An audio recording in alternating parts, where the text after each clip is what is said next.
Welcome back to Game Galaxy, and today I have a very special guest, my friend JoeyBslash3, the Fit Gamer, and I wanted to bring him on today to have a conversation about somebody in 2018 who played Shenmue for the very first time. So we're going to get some of his thoughts and reactions to it, and we're just going to have a discussion of what it was like to play Shenmue in 2018 for the first time. And Joey, welcome, sir. I'm going to put this headphone in so I can hear you. How are you, man? I'm good. Thanks for having me on the show. Yes, sir. I'm really excited to talk about this game. Yes, sir. So, you beat it, man. You beat Shenmue 1. Tell us a little about your experience, man. I did. So, as you mentioned, I'm first time playing it through 2018. I've never played it on the Dreamcast. Never played Shenmue 2, I think was on the PS2, right? No, or the Xbox? Shenmue 2 was on Dreamcast as well, but only the UK and Japan got it. North America did not, but then they ended up bringing it to the original Xbox in the US. Gotcha. So, yeah, I have never played through any of the Shenmues before the HD remaster, so this is my first time playing it, and I absolutely loved it. I like you, I really like cinematic games, and this game really just... I don't know how it passed through my radar over the years. Yeah. I never had a Dreamcast, but that's a shame. Yeah. I went straight from like N64 and PlayStation to PS2. Oh, but, yeah, playing through it, it's an amazing experience, and I say it's an experience because it's so cinematic. You have very in-depth characters, and just so much detail in the game. And that's one of the things I really like when developers put details, extreme detail in their game, like details that people can pass over because they're just rushing through it. I like to take the time to look through the environment and just really get immersed into that setting and that world. But an amazing, incredible experience. When you talk, if I can interject there about when you said details, it's like when I had Keith here to discuss just our impressions of the game, I talked about just the sushi shop. The fact that you never have to go in there for the story, but if you do, the chef will he goes through a routine. He grabs rice, he'll cut up fish, he does all that stuff. So I love that you said detail, because there's an incredible amount of detail in that game that people could just overlook. And that was something I had to remember going back to it, because I played games since I was a young child, right? But going back, it was kind of like, whoa, I need to remember to slow down. There's not always a giant reticle on the screen with X amount of meters away for me to just run to like a moth to a flame. So exactly, that's cool. That's one of my favorite aspects of the game. When I talk about like my first impressions, I got a few notes here that I want to look at. But when I talk about like first impressions, it does not hold your hand at all, and like modern games do with waypoints and things on the heads-up display all over the place. It's very minimal with the heads-up display. You got your watch and everything, but it's like other than that, it's like it shows the few interaction buttons, and that's it. And that's one of the things I love. I hate when the heads-up display on a video game is way too crowded. It takes away from just looking at what the developers have worked on so hard, and it doesn't hold your hand in the sense that you have to go through each objective the same way. Like I mentioned something to you. Is this a spoiler-free discussion, or? I would say we can have spoilers. We'll just announce them beforehand. I think anybody who's going to watch this video on my channel has played Shenmue, so I would hope so. But so when there was a part where you're supposed to get to warehouse number 8, the first one, right? And you're supposed to sneak in there somehow, and I couldn't figure out how to go through the window in the back, right? And then I mentioned that I went back to the house, slept, and the next day, Goro, one of the bullies that you switch to the good side, he distracted the guard in the front, and then I got in through that way, and you were like, wow, I never knew you could do that. That never happened to me before. And I'm like, that's so cool to hear from somebody who's played through the game multiple times, right? And, it's something new that you never heard about or happened to you during the game. It always makes me wonder, how many because I'm kind of a creature of habit. I kind of sometimes do the same things over and over again. Even if I'm playing an older game where now we can save our states, I'll like jump in the hole, be like, load, jump in the hole again, It's like, what? Do something different, you fool. So I know, it's like that definition of insanity. Exactly. Doing the same thing over and over, expecting a different result. Exactly, and so I'm just like, what else like that did I miss? But I think when talking to you about it, I think that's one thing that didn't age well with Shenmue, where like you have to kind of stare at things in first person. Like for example, the old woman who's looking for the Yamamoto house. You can't just roll up on the name tags and press X or whatever. You have to like stare at it in first person, and then you find a Yamamoto or whatever. So yeah, speaking of that experience, I was very upset when I couldn't. I knew where the house was because I looked at the map on the street, but I didn't like figure out how to get him to recognize the house or whatever. I would knock on the door and he's like, "Oh, maybe they'll be back later." And what happened to me, it had been so many years that I played, when you're going off to get Nozomi, I knew immediately, I'm like, oh, I have to go borrow Ito's bike. So I run there and I'm like, I can't prompt it. So I'm like, okay. So I ran all the way down to Dobuita. It's like 2 a.m. No one's down there. And I'm just, I hated it because my wife is watching as the first time experience this, and I'm like, this is not cinematic. In the form of like this girl is in peril and trouble with a gang that could like possibly like rape her, kill her, like all this stuff, and I'm just running around the town like an idiot. And so I went back, and then I was like, and then I looked at it, and then you can push the button, and I'm like, that's kind of that's game design that I think has kind of that's not a good choice. So that's something I would say. Speaking of that, like if that's one of the main gripes I had with the game, is that there really wasn't a tutorial to show you how that works. Yeah. If I remember correctly, I don't remember being prompted or like having a little tutorial on how to do that. And you know, going back to like first impressions, when I saw the first cinematic that where your father is fighting Landi in the beginning and whatever, I was highly impressed with the animation and the mocap. I didn't know there was motion capture in this game. You know, back in '99, right? Was when it was released. Yeah, 99. Yes, 99 is when it came out in Japan, and 2000 is when we got it over here in North America. Yeah, and I mean back then it's like motion capture wasn't it wasn't the staple of video game development. Yeah, true that. Animation. That is true. Hey, like almost everybody, whenever you're animating now, it's like always mocap, especially with real people. Yeah. And also the textures, like seeing Landi's robe and everything, and the color and the detail. Yeah. I was like, wow, this is 1999. What's crazy about that is there was a disc that came with the original Dreamcast one, and if I tried to reach down and get it off the shelf, I'm so clammed up against this glass case, I'll probably not go for things. But there was a disc in there called like Shenmue Passport. It had all these kind of different videos on there showcasing this stuff, and I don't remember what the video quite was, but it was just the characters' faces really close as the camera was going around it, and I think it was just showing off the graphics. And it's funny because those are very stylized anime type faces, video game faces, and so you look at them now, it's like, but I just remember they had an old man where it's clearly just that texture wrapped around that geometry of that model. Right. But I remember looking at that being like, oh my god, it looks so real. We would go on it. Kind of reminds me of the first Max Payne game. Exactly. They had like the real life faces. It was that era. Over the geometry. It was that era. It's so funny because there was I don't know if you've ever watched this guy. There's the online magazine called The Escapist, and there's a reviewer there called Zero Punctuation. And he's a really funny guy. I think he's Australian, or he's originally British, lives in Australia.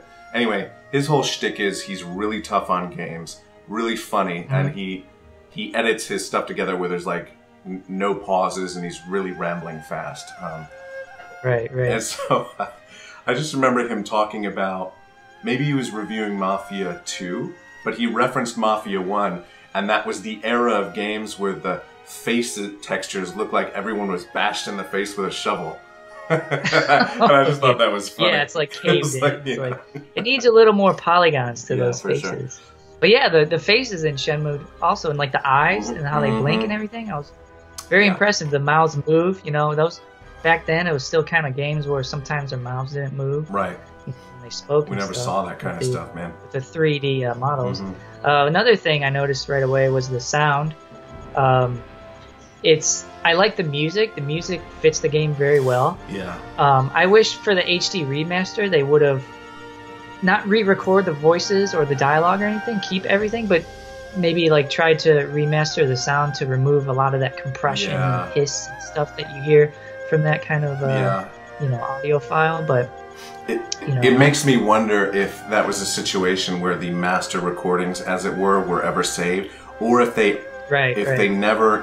if they originally like recorded them in a compressed way. I don't know, because yeah, that's possible. Yeah, it's something that like it was jarring at first, but I got used to it just because like I'm used to Shenmue sounding like that, I suppose. But yeah, man, it is something that it's like, come on, guys, you couldn't have gone back and.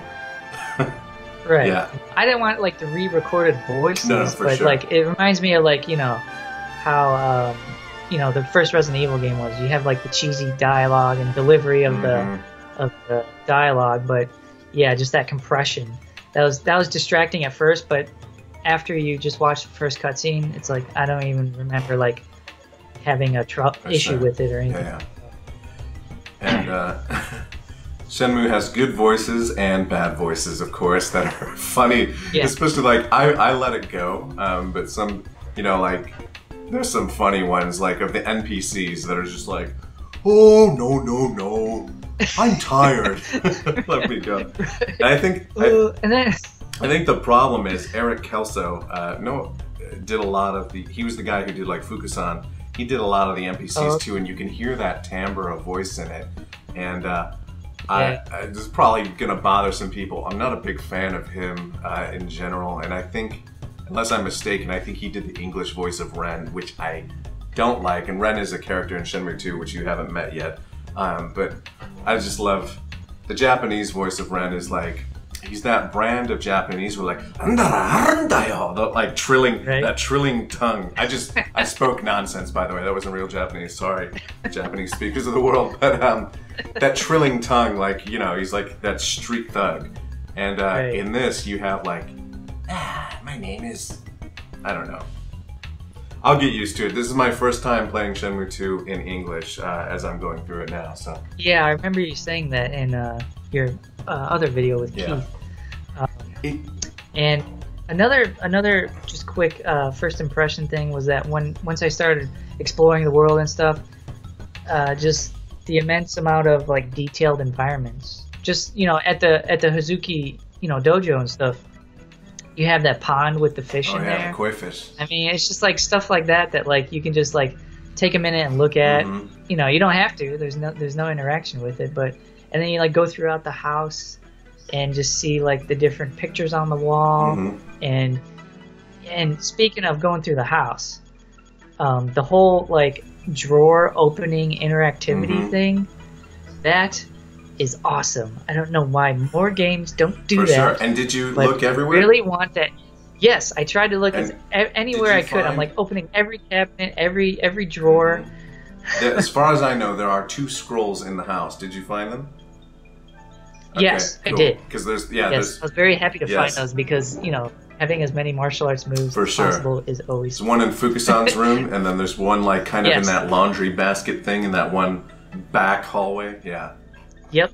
Sure. I went through like every closet and then I forgot to like open the other door to the closet to look on the other side. So I went through again. You found the Sega Saturn, right?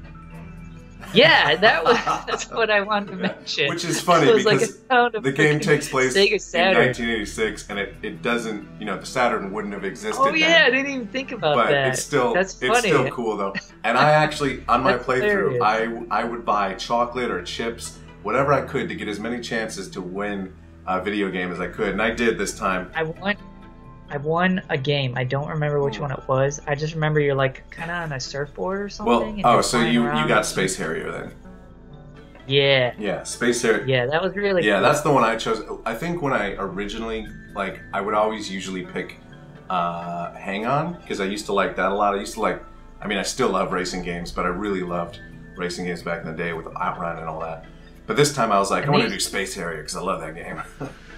these were actual games. Oh yeah, these are they're arcade yeah, games made by Yu Suzuki, who's the person who made Shenmue.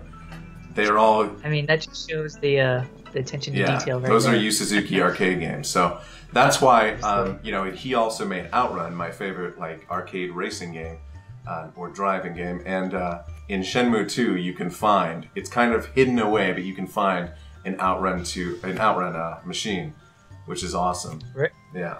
Really? And then when you beat the game, as long as you found it, I think, if I'm remembering correctly, you could, on one of the discs, you could put the disc in and just choose to play Outrun if you wanted. You didn't have to load up the game. It was so cool.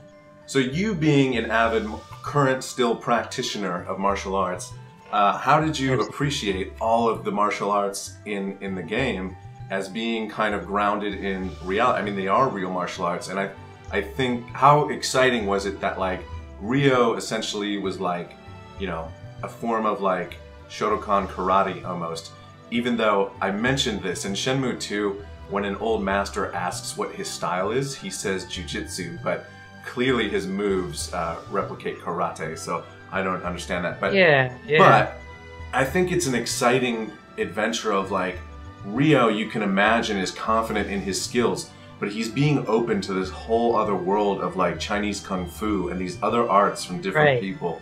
So I don't know, just talk about the martial arts aspect of it and all that. Well, like I mentioned before, how the game doesn't like hold your hand about like, you know, what you're supposed to do and how to do it. I really like that aspect about the martial arts in the game, like the actual gameplay. In terms of controls, it's very, very simple because you have, you know, your punch, your kick, and then basically your grab or evade buttons, right? So, you know, in terms of the way the martial arts look, they look absolutely realistic because they use motion capture for most of them, right? And then when you're actually fighting somebody in the game, it feels realistic in terms of, you know, you're gonna get hit. You're 18 years old in the game. So yeah, I mean, you're a young guy. You haven't been practicing your whole life, you know, and they don't tell you how to fight in the game. Like, even when you spar the first time with Fukusan, like it's just like, go for it. I mean, you don't know what you're doing, and all you have is your move list. I don't know if it was the same for you. For me, my first free type battle was when you intervened the bullies with Nozomi and the kid in the park. I hadn't even sparred Fukusan yet, so it was just like, oh, you're in. Yeah, I didn't, when I played it, when my playthrough, like you said, I didn't spar with him yet. Right. I didn't know you could. And then I don't think you can until that happens, honestly. Oh, okay. Yeah. Well, that would make sense, I guess. But yeah, that was my first fight too, when you intervened with Nozomi in the park, and I like had the feeling of, don't lose this fight. You gotta show your stuff in front of Nozomi. That's right. And you gotta make sure that, you know, you protect her and don't lose the fight. And I don't know, like, what would I didn't know what was gonna happen if I did lose the fight. Like, would I be able to go back and do it again, or was the game just gonna progress with me like losing that fight and somehow like progress through the story? So it just had that stress of like, you better win. So, and I was getting down on my life bar. No, me too. I hate to say it, but I was awful that first fight. I was like, what is going on? I suck. I immediately started looking at the move list, and I'm like, all right, forward square, you know, just hitting like, trying to hit the moves. Good news is, if you don't want to try to do moves, I think that's why I was dying, I was trying too many moves. They do have nice combos with punch, punch, punch, punch, punch, or kick, kick, you know what I mean? Yes. You can kind of... I definitely want to do a Fit Gamer Fight Move video for his punch combo and his punch kick combos. There's so many of them, too, once you start playing around with, you know, the combination. So that's a great point to bring up for my viewers who are not subscribed to Joey B. His link to his channel will be below. He does a wide variety of different content. One of the cool things he does that I've always enjoyed is he'll do these Fit Gamer Fight Moves, where he breaks down martial arts or fight sequences in games and will bring it into the real world, break it down, show what he likes about it, what's not realistic, what he doesn't like, and it's just a whole lot of fun to watch, and there's some really cool ones in there. I think, if I'm not mistaken, you started off the series doing moves from Assassin's Creed, right? Yes, yeah, very first like video of Assassin's Creed, and we did like 20 moves or something like that for a while, and then we started moving to different games because I wanted to get in some other ones. But yeah, a lot of Batman. We did a lot of Assassin's Creed. You got Batman Arkham. You got Hitman. Some of the Hitman moves. I'm really excited for you to do the Shenmue videos because I know a lot of your viewers are in some form interested or practicers of martial arts as well, or martial artists. I think that's great because that it may expose them to this game that they didn't even know about, and that's what I'm really excited about. And I hope they all go get it and we make bigger fans of this series. Absolutely, and I just want to say thank you for sharing your passion with this game and actually getting me a copy of it. For sure. And just playing through it. Yeah. Thanks. Hey man, it worked out beautiful because. But the martial arts,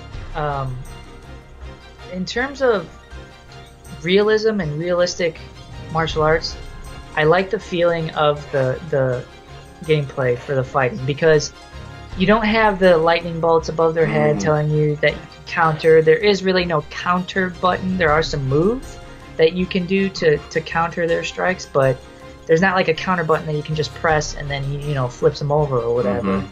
So timing is a huge factor, range and timing. Like for you to back up and have them encroach on you and then you start to fire your attacks, it's so realistic because that's really what you strategically do in a self-defense situation. You have to have that range and timing. And then especially when I wanted to mention this, I have it in my notes, that when you get to multiple opponents, it becomes really difficult in the game. And you're gonna get hit because they start to surround you, and it's not like other games where they wait their turn. Where they wait, you'll be in like a middle of a combo and you're striking this guy, and bam, you get hit upside the head, and you're like, what the hell? It's irritating. I was like about to take this guy out, and then one of his friends jump in. But what's awesome too, again, going back to realism, is that if you take the real strategy of stacking your opponents to where you're fighting one at a time, it works. I guess, one thing I like now that we're talking about this is that, like, you can definitely get combos in this game, but it's very much like an actual fight is. It's like chess, where a lot of it, especially because there's multiple opponents, it's managing threats one move at a time. It's what is the right move to do in this thing, and that's why I think there's so many moves. It's not, you're not stringing it together like you're playing Tekken or Dead or Alive. It's like I need to do like a sweeping here, and then I need to like do a reverse. Like it's very one move for one move kind of thing. At least how I played. And whenever I tried to get fancy, I would get my ass handed to me, essentially. Absolutely, yeah. Once you get trying to do like a bunch of spin kicks or you have those in your arsenal, but when you try to do them, they're slower. You're getting off the ground. If you get hit in the air, you're going to be knocked on your ass. It's like, again, realism. You don't want to be throwing those flashy kicks out there in the street when you're trying to defend. Especially against multiple opponents. I love, I just love Crawl Cyclone, the sweep kick. I use that because that is good. I like that one. I also like against really tall opponents. Like there's the very last guy you fight in the 70-man battle. I remember. I think it's back forward. It's the one, if you have it leveled up, it's where he kind of does a one-armed handstand and kicks underneath their chin. I think it's called Mud Spider, actually.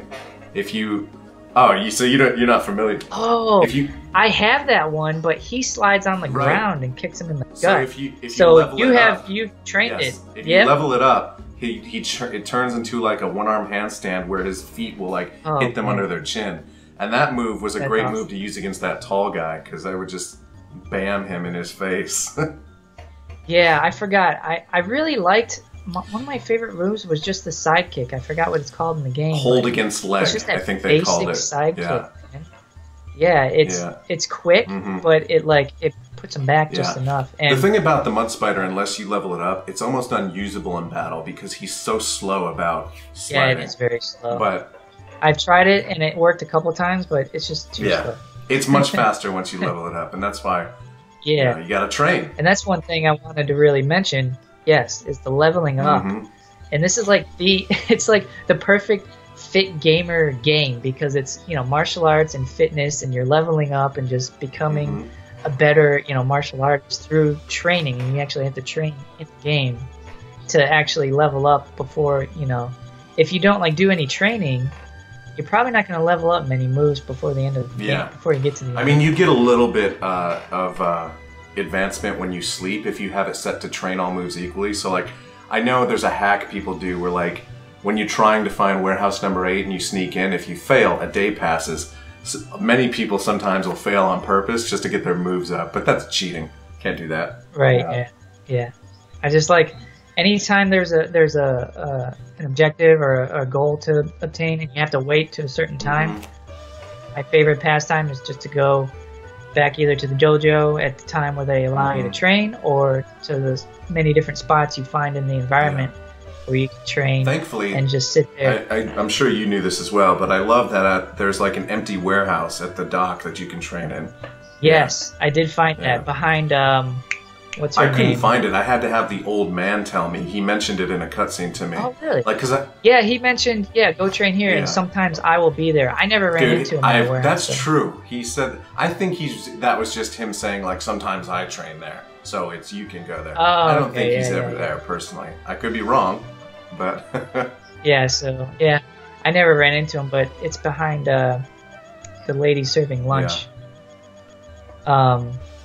But yeah, just the training in the game. I mean, literally, that's how you train in real life. Solo training. For sure. Is just, that should be most of your training. And obviously, when you have partner training, you get to work your range and timing. But when you're doing your solo training, you're perfecting your movements, and that's exactly what the game is doing, is making your moves better. And it's cool that you see that progression when you get to that certain point. There's something else I wanted to mention too about the martial arts, was that it's not pervasive throughout the game. You know what I mean? It's throughout the game, but it's not like all the game is. Like, sometimes when you see the trailers or whatever, you might think it's like almost like Streets of Rage or something, like you're just going through beating up thugs or whatever. But the gameplay is much more, you know, exploration and like detective work, which I found very surprising and refreshing. Like, so then when you do get to the martial arts and your fights with whoever in the game, it's that much more exciting. You know, it's not like you're doing this all the time and it just kind of gets repetitive. You know, speaking of like Assassin's Creed, where they have those repetitive tasks, you know, sometimes, especially in the first game, you know, they get better. They get better as it goes on, but especially the first game, is that in Shenmue, when you get into a fight, you know, you're ready, like, because you've trained, you know, you've been through like some time training, you see your moves progressing, you're like, all right, now it's time to test the moves out.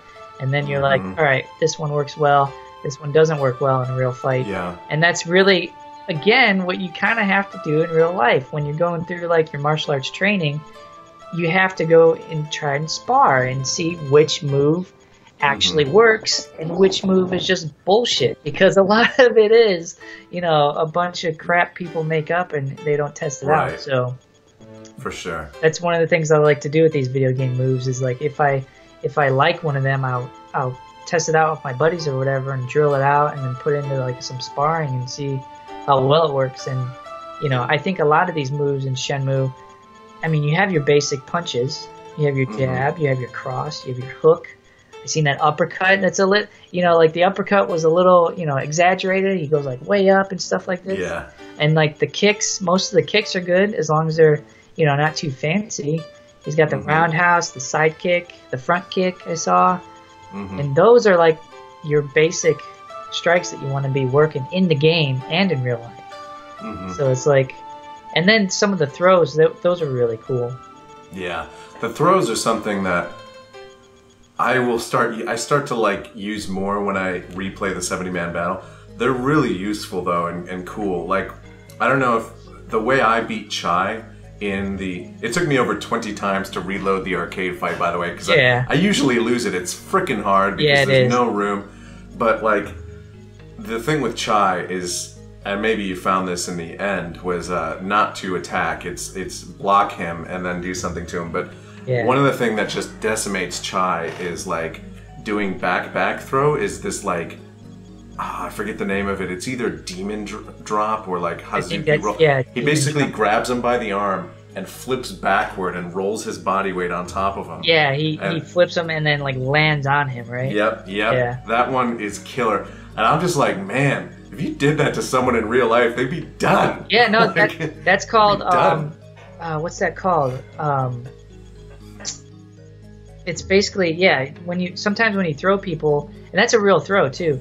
Yep. When you throw people, you can either let them go or you can like land with them, you know, and land your body weight into them. And if you do that on concrete or out in the street, the fight's over. I mean, it just knocks the wind right out of them. Right. You know. Right. It's like bone on concrete. You know. That's. And I find with him like those throws are really great. And what my favorite one that's really hard to do because often you're pressing forward to get close to an enemy and it'll screw up the move, but just forward back throw is where he grabs their shoulder buster. He grabs their arm, takes them to the ground, and breaks their arm. Dude, I love it. I did that one on accident, and I didn't even. I was like, whoa! It's so awesome because they're especially if they're like those little thugs in the 70-man fight because they're just done. They're done after that. They're like, oh, it's so nasty sounding. Yeah, and speaking of that 70-man fight, that was really cool. It made you feel really empowered. I mean, you fight like the weaker guys at first, and you get them like one sidekick in the gut, and they're like done. You're like next, and then they just keep coming and stuff, and you're fighting with Guizan, whatever. Yeah. I love that team up with him too. I loved their dynamic. I wasn't expecting that. Yeah. And speaking of that team up, is that beforehand, spoiler alert, is that you have that little scuffle with him before the 70-man fight. And I went through that a couple times because for whatever reason I had to quit the game and I didn't finish the ending, so I had to go through that a few times. But I would, when you would block his move and you would talk to him like, who's on? Pretend to lose or whatever. He would like in my different playthroughs, he would end up in different positions, like like a chicken wing lock behind the back, or like he would catch his leg. And he would say the same line, but in like different positions. And I thought, again, the details. I mean, that was really cool just to see that change up. It wasn't the same thing. That is incredible. When you fight him, it's a free flow fight like all the others. But then once you get into like those positions, it's like it changes up. I was like, that's pretty cool. That is cool. Because like my first one was like I could just caught his leg on the side. Right. Yeah. Or something. But that's cool. I don't. Yeah. Just going into the little chicken wing thing you're talking about. That's awesome. But speaking about the other, main part of the game, where actually you play more of the game through this, like the exploration and like the detective work, I thought it was really cool that he had a notepad, and that it's not just like in the start menu or something. Like you have to flip through the pages, kind of like it reminds me of what Uncharted did with their, the notepad there in game. Which is funny because Keith and I wish I had. It's over on my desk here. Because of Uncharted. Like, in a lot of times when we go off to shoot these movies on location, sometimes you need something like that. So, like, I bought those little moleskin books, and, like, I keep it sometimes as, like, and it was all because of Uncharted, because I'm like, that's a great idea, actually. And you know what? I don't use it so much anymore, but it is helpful if, like, you need to keep on track on something. Just jot down a little note. Just like Rio. But it started with Rio, and then Nathan saw what Rio did and was like, that's a great idea. And speaking of that, I think you mentioned in your video with Keith, and I wanted to ask you, is that this was the video game that inspired you to do martial arts when you were younger? Absolutely. Absolutely. Because we were just so enthralled, and we wanted to do it, and I think I was in 7th grade at the time when we first saw it, and it was just, he was a role model. We wanted to do that, and I remember way back when, my favorite move from Shenmue is the one Tom teaches you, the tornado kick. And I just remember us going out into my cul-de-sac and us trying to do it. We're like, how does he do it? And I remember like, we were like, I think I've mentioned this before, but we used to have like RCA inputs on our VCRs, and then it would go through the VCR into the TV. But you could throw in a VHS tape and record the gameplay that way. So we recorded the move, and I remember us like going frame by frame on a VHS, which when you do that, the image would like shake crazily. Yeah, and you have to hit like tracking. Yeah, exactly. It was nuts.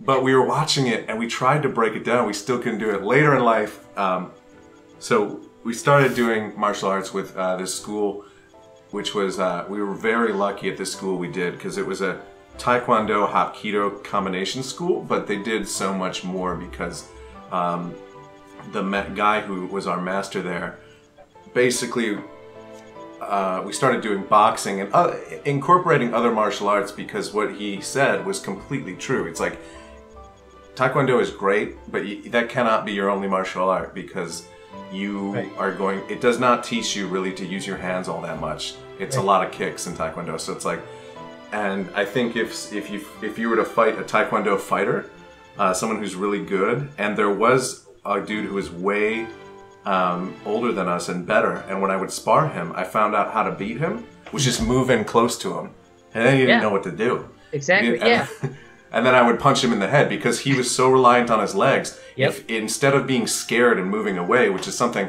I did, like, when you fight me, you can't catch me, motherfucker. I'm moving back. but you know, I just move in. Then he didn't know what to do, and I remember I punched him straight in his dome, and he got so mad.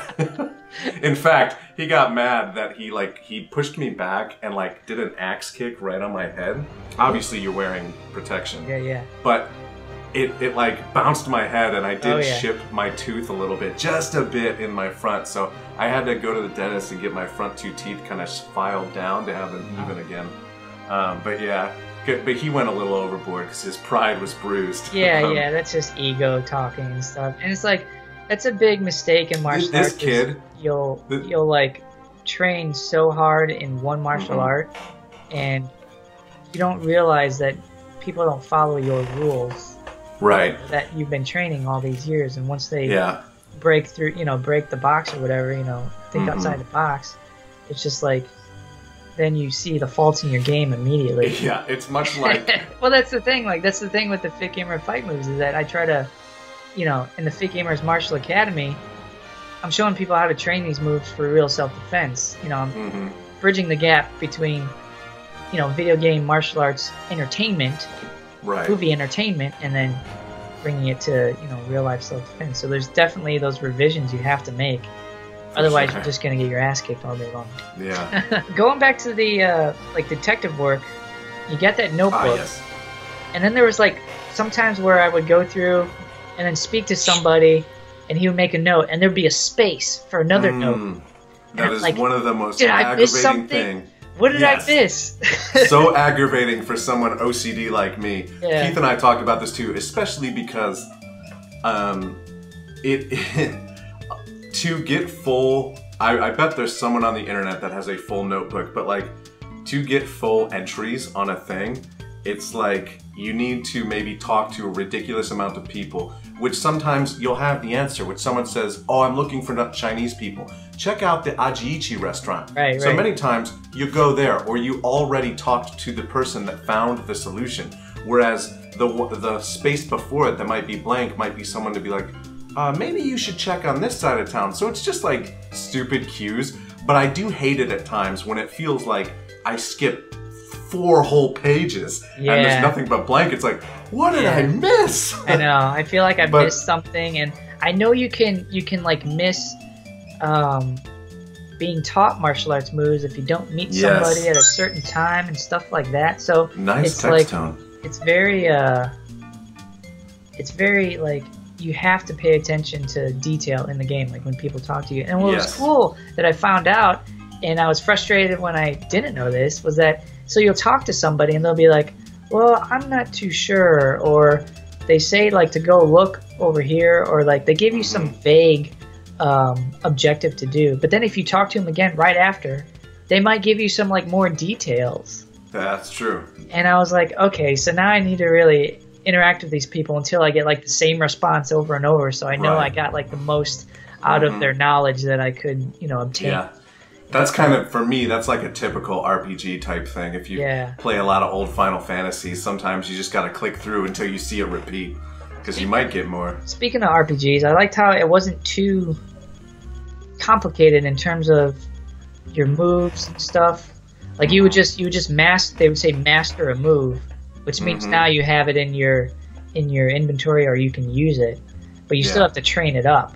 And I just liked how you didn't have to there wasn't like a progression tree where you go down a certain way and now you're going to be a better fighter in this manner or this manner. You get to choose literally what you're training on the fly. So yeah.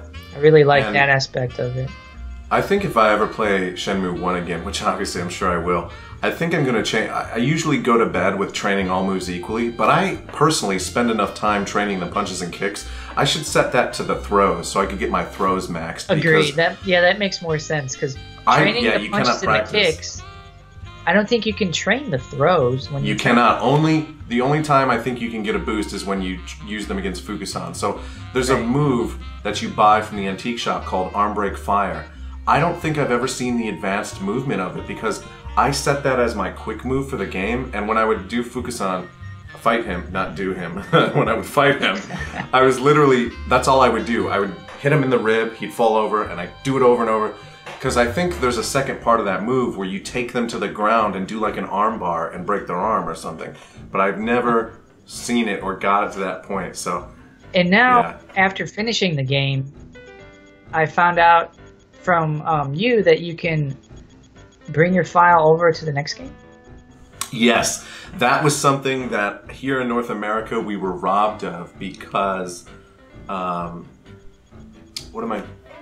we robbed of? No, I think so. I think it was that, unless I'm mistaken, the UK version, the PAL version, which we imported, was not able to accept the US save into it. So we had to start the game. It does, and Shenmue 2 allows you to start it a new game, and it has things, but that means you don't get to keep all your progress on moves, your money, all that stuff, and which is a pain in the butt.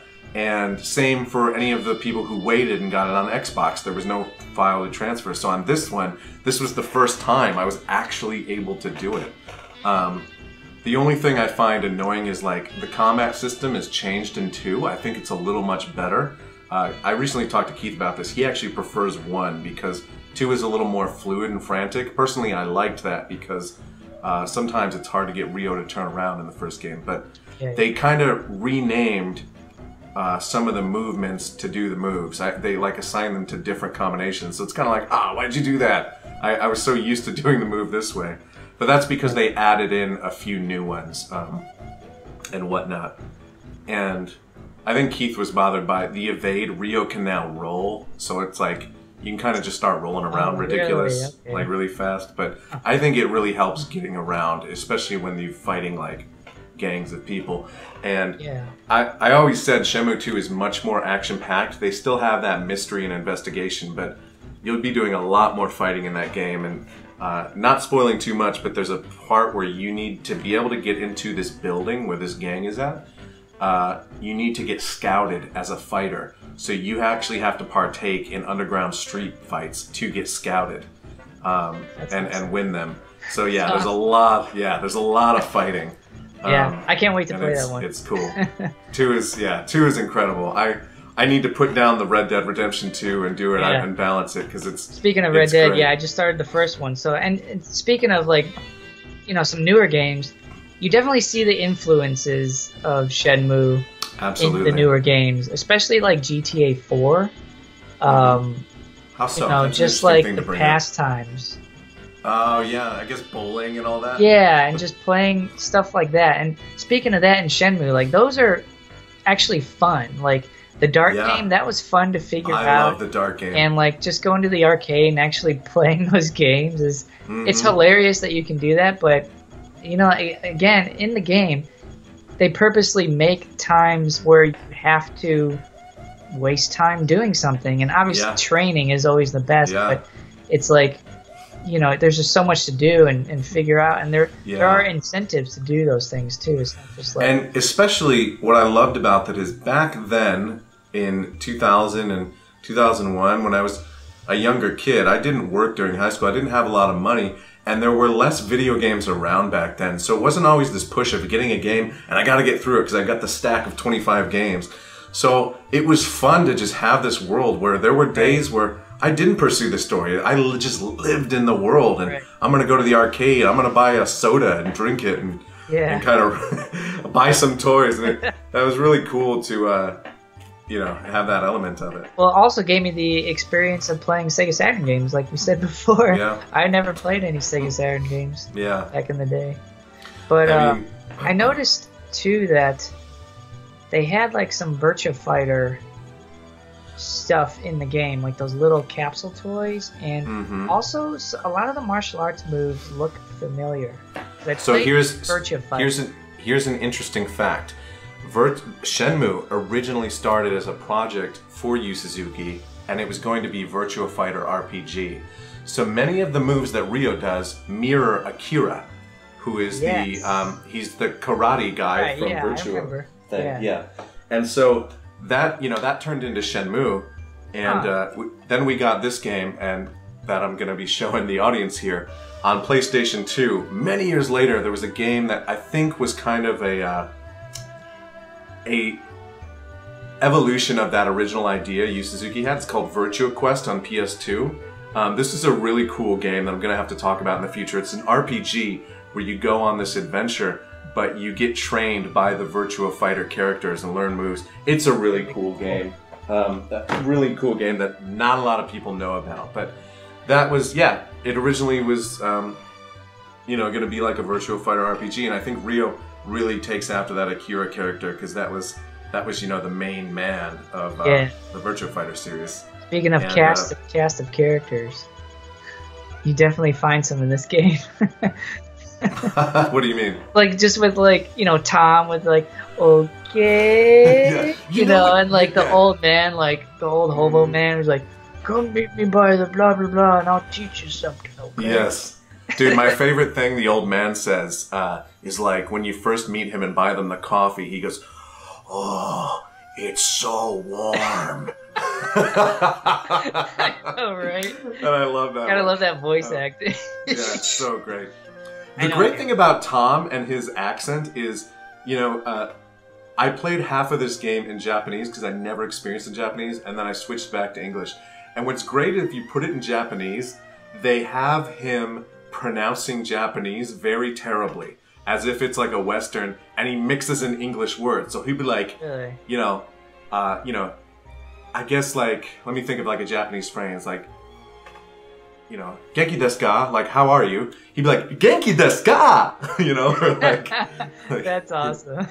Yeah. I also liked how, like, Watashi wa Nihongo ga skoshi wakarimashita. You know, very, very like that. I liked how, like, Tom had the dreadlocks, and, like, how they were, like, physics-based and stuff. Yeah. And you would see, like, Nozomi's hair move, like, on her head and stuff. It's, like, little details like that mean a lot. And, you know, Harry here, the little bird guy, he, you know, he experienced some of this with me, right?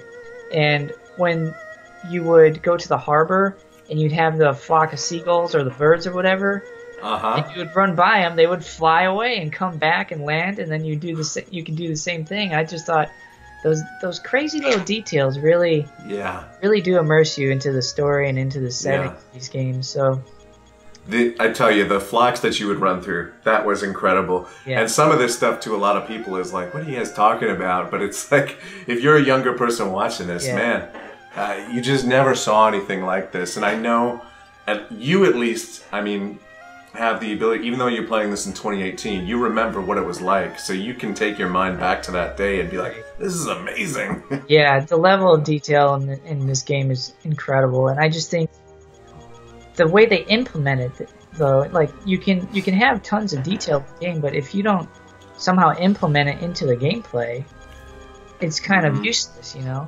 It's like you can have the best graphics in the world for a video game, but if you don't have the gameplay, the fun factor to go along with it, it's pointless almost. Absolutely.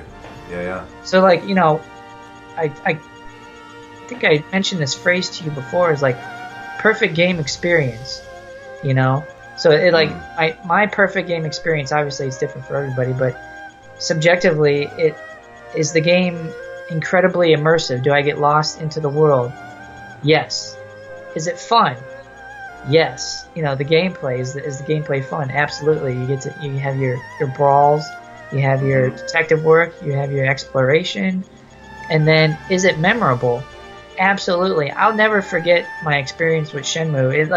to me it ranks up there with like games like Half-Life, you know, Metal Gear Solid. These games that are still talked about to this day, just because of, you know, how immersive they were and the way they changed the form of art that is video games, you know. Yeah. I see them as, you know, similar to books now because of the advances we've made in technology to be able to have all this detail in a video game, like the dialogue, the story, the details of the textures, the environment, everything. Now it's like it's got as much detail as a book. Yeah. So it's like, why isn't it an art form of, you know, entertainment? It's obviously there to entertain. Absolutely. I think we'll get there, and that's like, you know, I'm gonna have another video out soon of what I consider an art game. How many times have you heard me come up and just scream that a certain game I'm talking about is art? Because, dude, they totally are. I mean, you actually have artists working on this.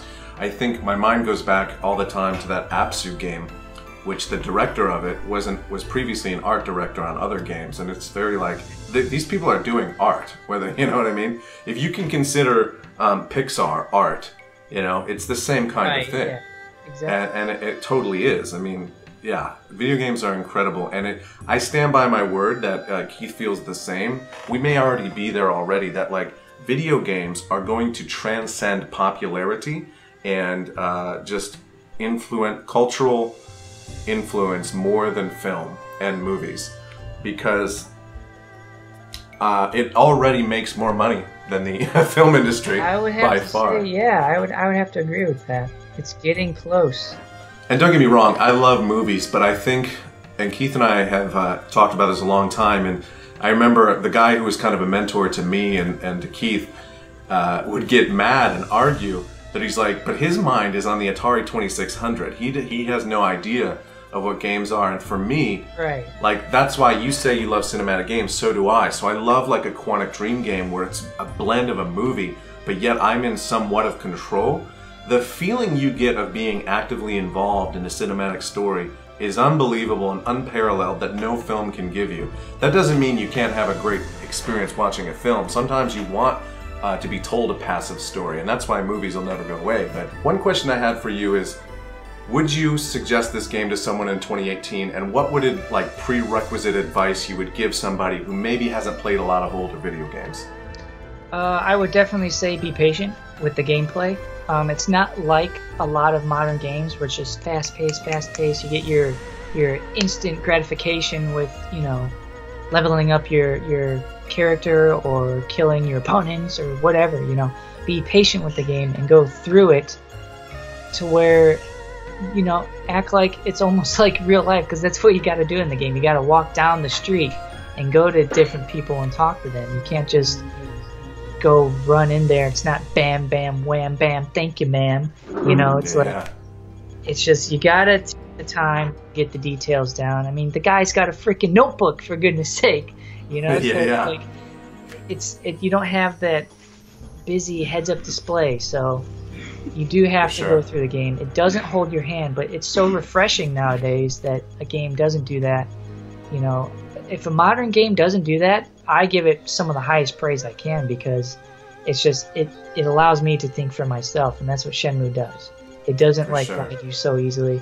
It allows you to think for yourself, to problem solve, and that's one of the best things about the gameplay in any video game. If you can have a game to where you challenge the player to problem solve with a little guidance but not too much, then I think the overall experience is that much more satisfactory versus just running and gunning and getting to the next level, you know. For sure. So, and I'm kind of baiting you into this answer, but would you say Shenmue's now one of your favorite games? Yes, absolutely. Yeah, because I mean, sharing your passion with the game, I was already really, really hyped for it, and it did live up to the hype. So I must say that was one of the coolest things about it, is that, you know, you didn't hype it too much to where it's like, oh, it's kind of boring or whatever. No, it definitely, you definitely had that feeling if you're immersed into the game. Yeah, that I'm feel. glad to hear that, man. Yeah, gratification. And I'm excited for you to go on to number 2 because it's. Me too. I think if 1 blew your mind, 2 is just expands that. It is so much larger. You're going to go on a crazy adventure. Yeah, if it's anything of a good sequel, then it'll definitely outdo the previous one. Oh yeah, for sure. Usually in movies, that's like the stigma. The sequel's not as good as the original, but here in video game land, it's usually the opposite. Yeah. Well, I want to thank you for coming on Game Galaxy. This has been a long time coming. I wanted you to be on the show in some regard. I wish you could physically be here, but of course we're across the country. That is my goal of 2019. I do want to come out there. Oh, absolutely, man. That would be awesome. Yeah. I would love to have you. You'll get to stay if you want to stay here, right in the Game Galaxy's room. Yeah, exactly. That's what I want. For sure. And I could just like look at all your collection and be like, dude, this is so awesome. You have the red ring. God damn. Yeah. So hey, this video is not only going to be uploaded on my channel, but we're going to upload it on yours too. Is that correct? Right. Yes. So anybody watching on my channel, be sure to head on over to Jamie's channel at Game Galaxy here on YouTube. I love his channel. He's got great reviews. He's a Sega fiend, so he's got great reviews on like Sega Genesis classics and a bunch of other Sega games. Like he loves Sonic, but he goes through and finds these awesome gems of video games and reviews them, and I really enjoy his reviews because he gives really good insight into the games, and then it really wants me, makes me want to go actually try these games out. Like most of the games that he does on his, that you do on your channel, I want to go check out. Yeah, and that's the point, and it's not like I just sit around and do retro stuff all day long. Right. Those games are very important to me, but the whole purpose of why I started this channel is I think there's a lot of great games out there that people don't know, and my whole purpose is to bring light to that, to say, this is a great game, you should play it. I never just review stuff for the sake of it. I don't review stuff to just hate on it. If I'm going to spend the time doing a video on it, that means I like it, and I probably think it would bring value to other players. There's been some games that I bought that I thought, maybe that'd be interesting. Turns out it's garbage, and so I don't make a video on it. And so that's cool. And same, likewise, for all of my viewers. I have the link in his to his Joey B's channel in the description, so go over there and subscribe. A lot of cool stuff involving martial arts, fitness, fight gamer, fit moves, all that kind of stuff. There's a wide variety of content on his channel. It'd be fun, and hopefully in the future we can actually do a video together where we're in the same room or go on an adventure. So that's what I would love. If I come out there, we're definitely going to be doing some training. So. Oh, absolutely. We're going to be doing some Hazuki martial arts. Dude, we're going to do it in the top of the Hollywood Hill, like. Yes. There's the Batman caves. Yes. Awesome place. We're going to have some great. It'll be cool. Wait. So thanks once again, Joey, for joining me for this video today to talk about Shenmue and to share with others how much you liked it. And thank you for all of you who have stayed with us and watched it this much. And for any of you who have not played Shenmue yet, absolutely go get the Shenmue HD re-release and play it. You can get it on PC, Xbox, or PlayStation 4. So absolutely go and get it. And thank you guys so much for watching, and we'll see you again next time.